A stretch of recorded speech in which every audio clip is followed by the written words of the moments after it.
bari faɗa muku waye manzon Allah. Kun san manzon Allah sallallahu alaihi wasallama ba a taɓa bin shi bashin alheri ba, kan nan bai taɓa ramuwa kan cutarwar da aka yi mara. Wannan shi ne manzon Allah. Idan ka cutar da shi ya yafe, ba dai shi ka cutar ba ya yafe. Idan kai masa alheri kuma bai yafe ba sai ya rama. Wannan shi ne manzon Allah sallallahu alaihi wasallam. Shi da ke cewa man sana'a ilaikum ma'rufan fa kafi'u, duk mutumin da ya maka aikin alheri sai ka rama. Shi wannan da ake yadda kamar yadda kake ga jahili na rike gaba baya saki, to haka shi kuma mumuni yake rike alheri shi kuma baya saki. Shi yasa manzon Allah ya bar duniya ba abin shi bashin alheri, kowaye ya man alheri sai da manzon Allah ya rama.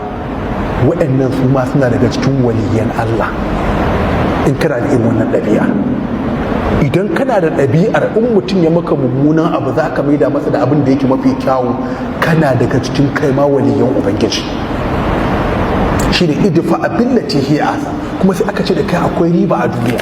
Kun san riban shine wannan mutumin da ya cutar da kai sai ya dawo kai ma ya zama kusanci zuwa gare ka, ka annahu waliyyun min hamid.